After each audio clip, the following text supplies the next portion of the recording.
So we're now going to go to Jill Raymond. She is a Greenham woman, lesbian, eco-feminist, reactivated by the Threat to Women and Girls from Gender Identity lobby. She is active in WDI UK and in many other things, and is going to, and also is one of the reasons we have such great breakout rooms where women could get together, and has done a fantastic job on that. She's now got together WDI women and others to go to the House of Parliament committee rooms, talk to the House of Lords and other parliamentarians, and is going to give us a report. So congratulations on your brilliant work, Jill, both at Greenham and now you're reactivated. Over to you.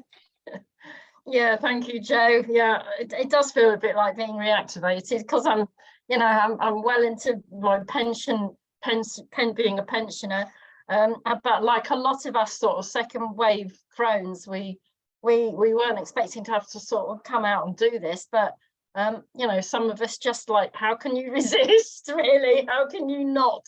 So some of you might remember a few weeks ago in January, we had a very sudden opportunity to go and speak in the House of Lords, hosted by Baroness Nicholson.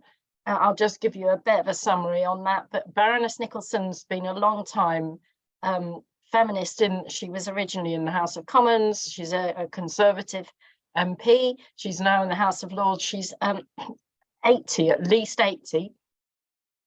And she's I mean, I need older women to sort of keep me going and inspire me. So it's actually quite helpful in a way that she's a bit older than me. Anyway, I wrote a letter like prompted by the Gender Recognition Reform Act of Scotland from a lesbian perspective.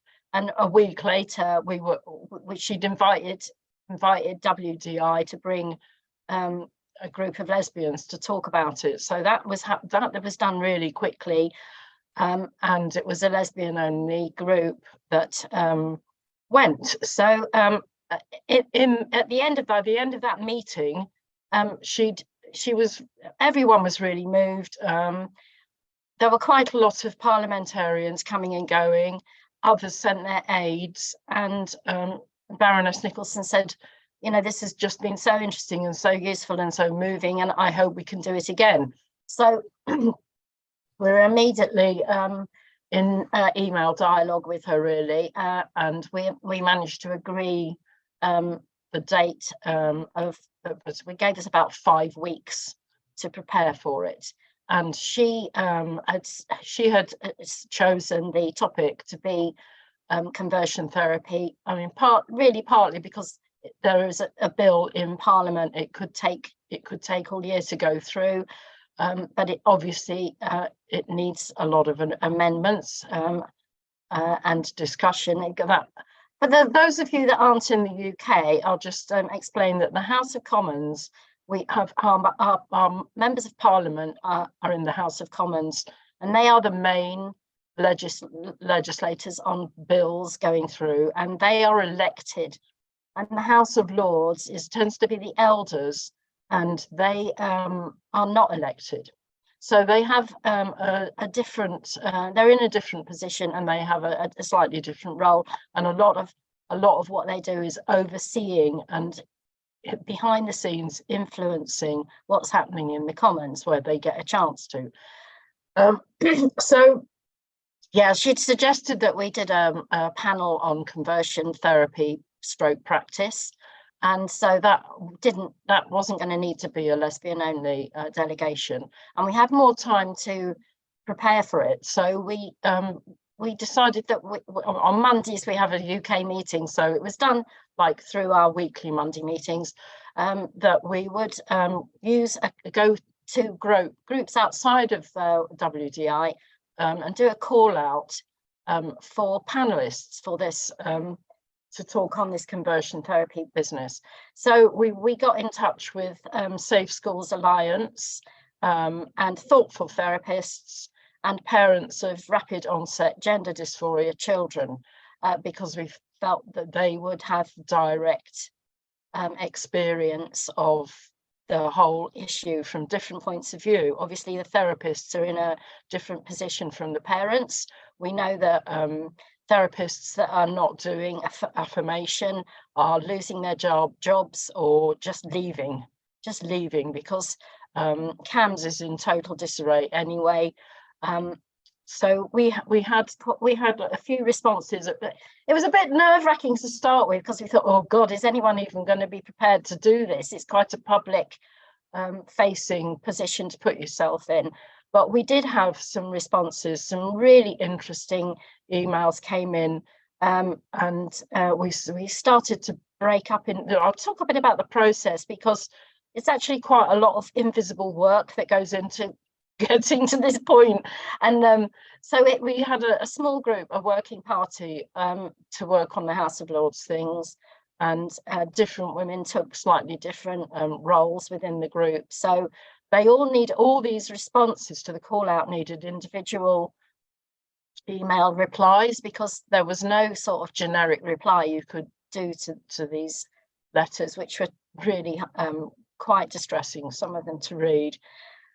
So what we did was we invited them that expressed interest to a Zoom meeting where they could meet each other and they could meet us as a core team, and we could to explain to them a bit about the process of appearing in this committee room. And that was really useful thing to do, and it was really interesting thing to do as well, because none of them knew each other. They were from from very different sort of stories that they came through. They were all mothers. And that was the one thing that they had in common. And we did an initial go round, and they just sort of said a little bit about how they'd heard about it and about themselves. Then we did another, and the core team, we talked a bit about what our involvement in WDI. And then we did another go around where they actually had loosened up a little bit to talk about what they might want to say in the committee room at the House of Lords. And by the end of it, they all started to recognise each other's life experiences, and they started to really open up and connect. So then we had quite a more open chat, and it was you could see them all sort of gaining confidence and the relief of being able to be real and speak about what they really felt. Because like the first one would say, well, really, I don't think that men can be women, but you can't really say that, and by the end of it, they realized that every single one of them thought the same thing. So they ended up with a lot more confidence about that. So another thing that we did was we asked the Baroness if we could invite our own MPs, because last time she'd invited parliamentarians. We didn't have time to even think about something like that, but she said you're welcome to invite your own MPs and any other parliamentarians, like in the House of Lords. So some of us did that, and I'm not sure that any of them turned up, but I had a reply from a Baroness, Jenny Jones, in fact, who is being incredibly isolated in the Green Party because she's gender critical, and she emailed me back straight away, and she said she wasn't going to be able to come, but she was so delighted to hear that we were doing it and pleased that I'd invited her and to keep her in touch. So part of what our strategy needs to be is to expand the number of parliamentarians that are prepared to come and listen to these committee meetings. So another thing we did that was new was because all the women, they were incredibly brave and prepared to do this, and we invited them all to bring a +1 so that they weren't coming on their own. One mother said that could she bring 2 friends, because there was her and 2 other mothers, they'd worked together. I think they all had kids in the same school, so she could bring 2 friends. And then we heard through Tracy, who's here today, Tracy, that she's got contact with 4 women in Northern Ireland who were keen to come over and come to the House of Lords and talk about how it is in the north of Ireland. And then also a teenage girl and her mum, who were in the Republic, at the last minute applied to get passports so that they could come in as well to this meeting. So so we had quite a contingent from Northern Ireland, Tracy put something in there. Oh yeah, she invited invited the Northern Ireland Secretary of State. Basically we had a room full and a whole new lot of parliamentarians who came to as it came before, except for Joanna Cherry. She came again, and she's obviously very pleased that these are happening. I have to say that the teenager who came from the Republic was an incredible speaker. She was so succinct, and she had so much support from her mother, but she really outlined really succinctly the situation of being in school. There's no safeguarding, the gaslighting from the teachers, the peer pressure from her school kids, the science teacher lying about human biology, the capture through social media, and the secretiveness of the parents not being informed. And the main message that they all put over really was that transitioning children is conversion therapy. But they all spoke from very different experiences. One, we had a lesbian mother, and we also had the spokeswoman from Safe Schools Alliance who opened the meeting, speakers. So they gave very personal testimonies, and this is what really works with parliamentarians, because they can all go and read reports or even newspaper reports or whatever, but they were moved. They were really moved, as they were with the lesbian delegation. Yeah, that's a gathering of us. At the end, photo opportunity in committee room number 1.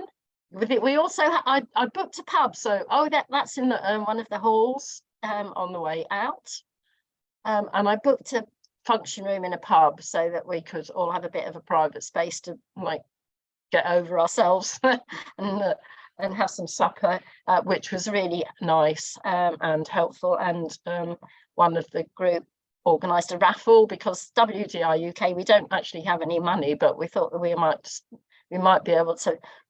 We need to start getting our own money, so that was a part of that.